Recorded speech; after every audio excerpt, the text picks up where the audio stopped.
Well, welcome to today's program. I am pleased to introduce Kyle Pickens, who's a regional sales manager with the Home Depot Pro, a place that we've all been many times. Home Depot. Welcome, Kyle. How are you today? I'm doing great, Jeff. I really appreciate you having me on today. But you work as a sales manager for Home Depot Pro, probably a stress-free job, right? Yeah, yeah, I like to think so. I'll tell you what. You know, as challenging as things can be at times, we have a lot of fun with what we do. And truthfully, I wouldn't be here doing what I do if I didn't love it. So, days can be long at times, but we're having fun in those long days, and that's what really counts. So. Yeah, that's important to enjoy what you do. And obviously, I can tell just from our conversation before we started this program, you like what you do, which is good. You're the most recent recipient of the ISSA NextGen Rising Star Award in honor of Jimmy Core. Tell us about that award, how you felt when you received it. Right towards the end of 2020, right? We all know what a grind 2020 has been for this industry. It's been challenging. It's been a great thing for the industry, right? But it's been a challenge, right? For me, it was affirmation that I was in the right place, in the right time, doing all the right things. And I'll tell you, I've been in this industry for just shy of a decade now at this point.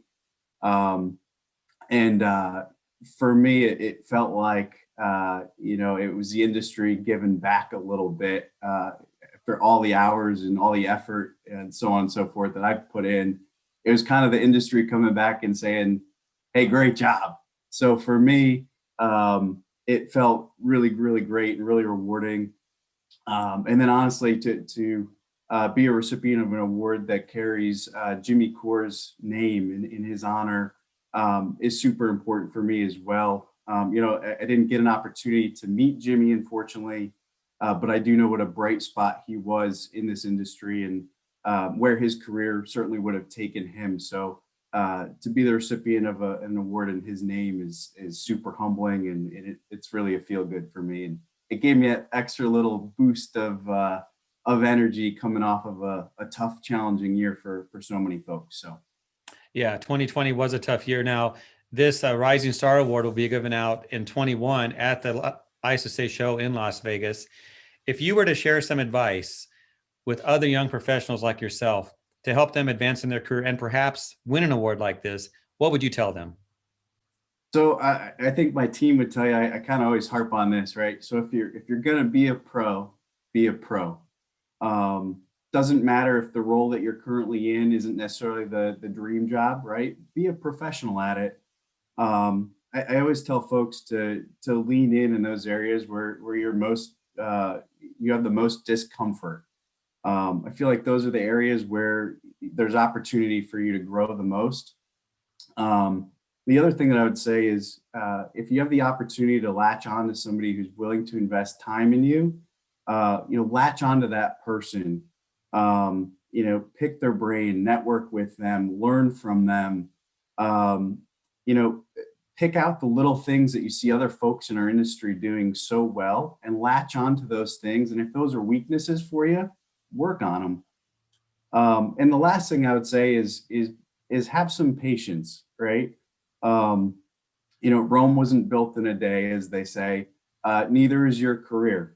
Have patience, learn in your weaker areas of the business, um, and have that patience that you're going to get where you need to go as long as you're doing all the right things every day.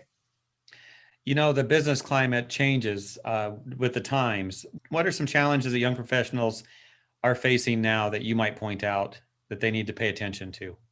Yeah, so as connected as we are in the world today, and with email and social media, and you and I connecting on a Zoom call, um, as connected as the world is, I think it's a little bit more challenging to potentially connect with the right contacts. As strange as that sounds, I think it's a little bit backwards, right? Because as connected as we are, I think it's difficult to connect in some way, which is interesting because we're not in the office, we're not in schools, um, we aren't physically meeting in these facilities quite at the frequency that we used to. So My message to young professionals was, hey, stay as flexible as you possibly can.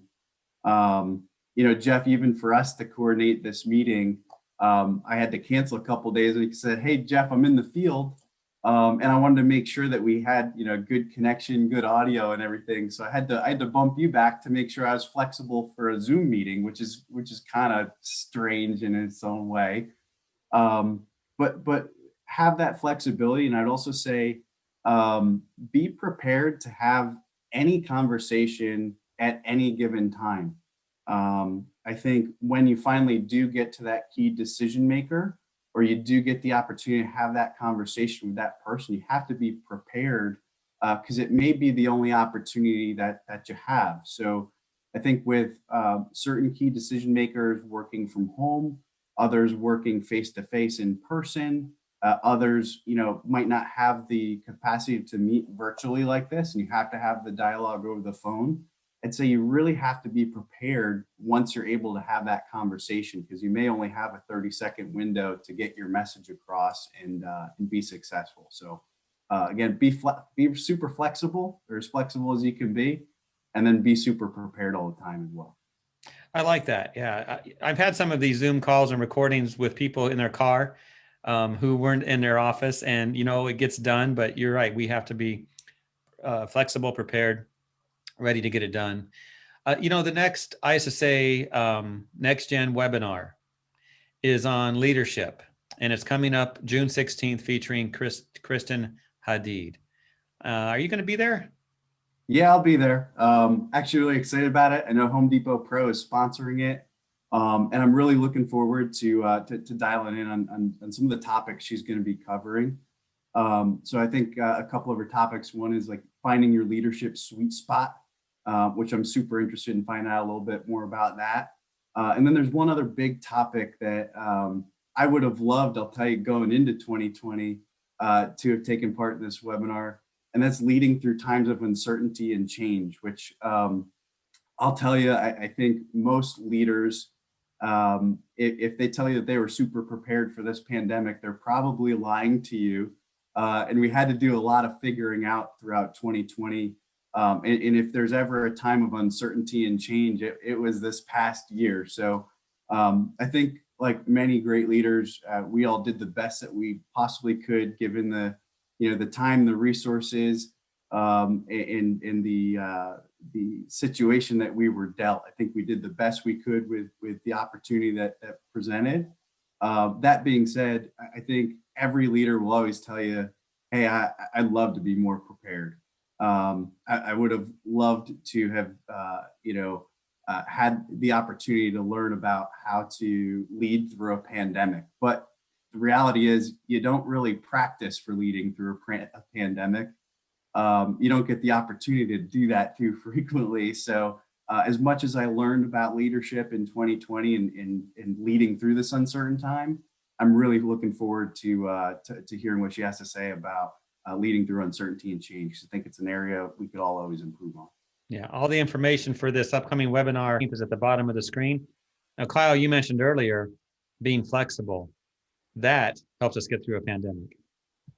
It absolutely does. So good leadership, being flexible. We saw a lot of people adapt and do what they had to do. And some did very well with overcoming these challenges. But Kyle, thank you for your time today. And I hope to see you at the ISSA show in Vegas this coming year. And we'll talk more about the award there. Looking forward to it, Jeff. Thank you so much for having me on today. Appreciate it.